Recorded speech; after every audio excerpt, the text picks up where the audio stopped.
दोस्तों, Oval test में team India ने जिस तरीके से गेंदबाजी के दम पर दमदार वापसी की, उसने न केवल मैच का रुख बदल दिया बल्कि दिग्गजों को भी हैरान कर दिया। पहले दिन बैकफुट पर दिख रही भारतीय टीम ने दूसरे दिन इंग्लैंड को 247 पर समेटकर बता दिया कि वह बिना लड़े हार नहीं मानने वाली है। मोहम्मद सिराज और प्रसिद्ध कृष्णा की अगुवाई में भारतीय गेंदबाजों ने जो प्रदर्शन किया, उनकी क्रिकेट जगत में जमकर चर्चा हो रही है। वसीम अकरम से लेकर सचिन तेंदुलकर, यहाँ तक कि माइकल क्लार्क और नासिर हुसैन, सभी ने इस पर सभी को सलाम किया है। जी हाँ, बताएंगे पूरी खबर, तो वीडियो को अंत तक ज़रूर देखें। और अगर आप भी भारतीय टीम के फ़ैन हैं तो वीडियो को एक लाइक ज़रूर करें। दोस्तों, ओवल टेस्ट के पहले दिन का खेल खत्म हुआ तो भारतीय ड्रेसिंग रूम में एक अजीब सा मिश्रित माहौल था। राहत भी थी, चिंता भी थी। शुरुआत बेहद ख़राब रही थी। इंग्लैंड के गेंदबाजों ने नई गेंद से कहर बरपाया और 153 रन आते आते भारत के अपने 6 विकेट गंवा चुका था। लग रहा था टीम इंडिया लगभग 200 का आंकड़ा भी नहीं पार कर पाएगी, लेकिन फिर करुण नायर और वाशिंगटन सुंदर की जोड़ी ने मोर्चा संभाला। दोनों ने संयम से खेलते हुए पहले दिन के अंत तक स्कोर 6 विकेट पर 204 रन तक पहुंचा दिया। पिच आसान नहीं थी, उछाल और मूवमेंट दोनों मौजूद थे। करुण ने 57 रन और सुंदर ने 26 रन बनाकर टीम को किसी हद तक स्थिरता दी। उम्मीद थी कि भारत 250 के पार पहुंचेगा, लेकिन दूसरे दिन कहानी ने करवट ली। क्रिस वॉक्स चोट के चलते पूरे मैच से बाहर हो चुके थे, जो इंग्लैंड के लिए बड़ा झटका था। भारत ने पहले ओवर में 2 चौके लगाकर सकारात्मक शुरुआत की, लेकिन जैसे ही टंग का अगला ओवर आया, करुण नायर एलबीडब्ल्यू हो गए। उन्होंने रिव्यू लिया, मगर गेंद स्टंप को हिट कर रही थी। फिर सुंदर भी पुल शॉट पर आउट हो गए। इसके बाद एटकिंस ने तहलका मचा दिया। सिराज और प्रसिद्ध कृष्णा को बोल्ड कर भारत की पारी 224 पर समेट दी। इंग्लैंड के लिए जैक क्रॉली और ब्रेन डकेट ने आक्रामक शुरुआत की। 7 ओवर में 50 रन पूरे किए। डकेट ने आकाशदीप को रिवर्स स्कोप पर चौका लगाया, मगर 13वें ओवर में आकाश ने डकेत को आउट कर भारत को पहली सफलता दिलाई। इसके बाद प्रसिद्ध कृष्णा ने जैक क्रॉली को 65 के निजी स्कोर पर जडेजा के हाथों कैच करवाया। ओली पॉप और जॉय रूट मैदान पर थे, लेकिन फिर सिराज ने कहर ढाया। पहले डीआरएस की मदद से पॉप को एलबीडब्ल्यू आउट किया, फिर रूट को अंदर आती गेंद पर चलता किया। सिराज का जश्न देखने लायक था। रूट के आउट होते ही इंग्लैंड का स्कोर 175 रन पर 4 विकेट हो गया। इसके बाद सिराज ने जेकब बेथेल को भी यॉर्कर पर एलबीडब्ल्यू आउट किया। इंग्लैंड की हालत बिगड़ती जा रही थी। जेमी स्मिथ आए, लेकिन प्रसिद्ध की गेंद उनके बल्ले का किनारा लेकर सीधा केएल राहुल के हाथों में चली गई। अगली ही गेंद पर जेवी ओवरटन भी एलबीडब्ल्यू हो गए और इंग्लैंड का स्कोर 215 पर 7 विकेट हो गया। चाय ब्रेक तक भारत पूरी तरीके से मुकाबले में लौट आया था। तीसरे सेशन में इंग्लैंड को 224 पार कर भारत पर बढ़त मिल गई। हैरी ब्रूक एटकिंस ने कुछ रन जोड़े, लेकिन प्रसिद्ध कृष्णा ने एटकिंस को मिड ऑन पर कैच आउट कर भारत को 8वीं सफलता दिलाई। जोश टंग मैदान पर आए, लेकिन बल्लेबाजी में असर डालने वाले सिर्फ ब्रूक थे। उन्होंने सिराज के खिलाफ एक शानदार छक्का भी जड़ा। 57 गेंदों में अपनी 50 पूरी की। फिर आई वह घड़ी जिसका भारत को इंतजार था। सिराज ने ब्रूक को अंदर आती गेंद पर क्लीन बोल्ड कर इंग्लैंड की पारी को समेट दिया। इंग्लैंड 247 पर ऑल आउट हो गया और सिर्फ 23 रन की मामूली बढ़त ले पाया, जिसे इंग्लैंड ने बिना विकेट गंवाए 92 रन बना लिए थे। उसे 155 रन पर 10 विकेट गंवाने पड़े। भारत की इस पारी का पूरा श्रेय जाता है मोहम्मद सिराज और प्रसिद्ध कृष्णा को, जिन्होंने 4-4 विकेट झटके और इंग्लैंड की कमर तोड़ दी। आकाशदीप ने भी 1 विकेट लिया।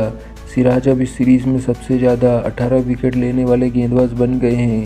पहली पारी की असफलता के बाद जिस तरीके से गेंदबाजों ने कमाल की वापसी कर दिखाई, उसने टीम इंडिया को मुकाबले में फिर से खड़ा कर दिया। अब सबकी निगाहें इस बात पर है कि भारत दूसरी पारी में कैसी बल्लेबाजी करता है और क्या वो इस टेस्ट को जीत में बदल सकता है। टीम इंडिया की इस शानदार वापसी को देखकर दुनिया भर के क्रिकेट दिग्गजों के होश उड़ गए हैं और उन्होंने कुछ चौंकाने वाले बयान दिए हैं। सबसे पहले पाकिस्तान के वसीम अकरम ने कहा, देखिए, टेस्ट क्रिकेट का मज़ा ही तब आता है जब एक टीम की वापसी इतनी ज़बरदस्त हो। भारत जिस तरीके से पहले दिन बैकफुट पर था, वहाँ दूसरी पारी में उन्होंने गेंदबाजी से खेल पलट दिया। सिराज और प्रसिद्ध कृष्णा दोनों ने बहुत समझदारी से गेंद डाली, खासकर जिस लेंथ पर सिराज गेंदबाजी कर रहे थे वह लाजवाब थी। इंग्लैंड के पास मैच को भारत से दूर ले जाने का पूरा मौका था, लेकिन शायद उन्हें उम्मीद नहीं थी कि भारतीय गेंदबाज इतनी जल्दी वापसी करेंगे। जो टीम बिना विकेट गंवाए 92 रन पर थी वह 247 पर आउट हो जाए, यह सिर्फ तेज गेंदबाजों के जुनून और अनुशासन से ही मुमकिन होता है। इसके बाद सचिन तेंदुलकर ने बात करते हुए कहा, मुझे करुण नायर और सुंदर की साझेदारी बहुत महत्वपूर्ण लगी। उस समय टीम दबाव में थी और उन्होंने 50+ रन जोड़कर एक छोटा सा प्लेटफॉर्म दिया। हाँ, भारत 224 पर ऑल आउट जरूर हो गया, लेकिन वो 200 भी ना कर पाते अगर ये दोनों टिक कर ना खेलते। और फिर बात करें गेंदबाजी की, तो सिराज ने जो स्पेल फेंका वो सिर्फ स्पीड या मूवमेंट का खेल नहीं था, वो माइंड गेम था। जिन्होंने रूट जैसे अनुभवी बल्लेबाजों को सेटअप किया, पहले 8 स्विंग्स में परेशान किया और फिर इन स्विंगर से फंसा दिया। इसके अलावा प्रसिद्ध ने जिस तरीके से लेंथ से छेड़छाड़ किए बिना अपनी लाइन पर नियंत्रण रखा, वो सच्चे टेस्ट गेंदबाज की पहचान है।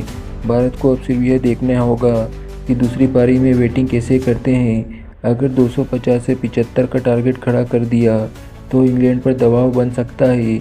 इसके बाद ऑस्ट्रेलिया के माइकल क्लार्क ने कहा, ईमानदारी से कहूँ तो मैं खुद हैरान था कि इंग्लैंड की टीम इतनी जल्दी कैसे गिर गई। जिस तरीके से डकेट और क्रॉली ने शुरुआत की थी, ऐसा लगा कि इंग्लैंड 400 पार तक जा सकता है, लेकिन फिर भारतीय गेंदबाजों ने जो वापसी की वो क्लास थी। सिराज इस वक्त शायद सबसे अंडररेटेड टेस्ट बॉलर हैं। 18 विकेट इस सीरीज़ में लेना आसान नहीं, खासकर तब जब आप हर मैच में लगातार बॉलिंग कर रहे हो। मेरे लिए सबसे बड़ी बात थी भारत की बॉडी लैंग्वेज, जोश, एग्रेशन, एनर्जी सब दिख रहा था। प्रसिद्ध कृष्णा और सिराज के बीच ट्यूनिंग भी शानदार दिखी। मुझे लगता है इंग्लैंड ने खुद को बहुत जल्दी सेफ मान लिया था और यहीं से वो चूक गए। वहीं इंग्लैंड के नासिर हुसैन ने कहा, मैं भारतीय टीम की मेंटल स्ट्रेंथ को देखकर प्रभावित हूँ। जिस पिच पर शुरुआती विकेट गिर रहे थे वहाँ उन्होंने 224 रन तक का रास्ता तोड़ा, लेकिन असली लड़ाई गेंद से हुई। इंग्लैंड को जो 23 रन की बढ़त मिली है वो इस पिच पर बहुत बड़ी नहीं है। मेरे लिए डकेट का आउट होना टर्निंग पॉइंट था।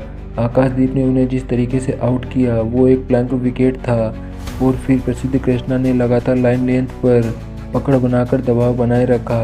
एक समय इंग्लैंड 100 रन की लीड की ओर देख रहा था, लेकिन भारत ने 4 तक वापसी कर ली। और फिर सिराज ने जो किया वो सिर्फ बॉलिंग नहीं थी, वो एक बड़ा बयान था कि भारत बिना लड़े पीछे नहीं हटेगा। अब यह टेस्ट पूरी तरीके से खुल चुका है। दूसरी पारी में भारत को वेट से वही अग्रेशन दिखाना होगा जो गेंद से उन्होंने दिखाया है। अगर भारत 250 का टारगेट दे पाया तो इंग्लैंड की दूसरी असली परीक्षा होगी। दोस्तों, दिग्गजों का यही मानना है कि भारत ने गेंदबाजी के दम पर मुकाबले में वापसी कर ली है। सिराज और प्रसिद्ध की जोड़ी ने मैच का रुख बदल दिया और अब सबकी निगाहें इस बात पर टिकी है कि भारत दूसरी पारी में क्या स्कोर बनाता है। आप टीम इंडिया के इस प्रदर्शन को 10 में से कितने नंबर देंगे, हमें कमेंट में ज़रूर बताएं।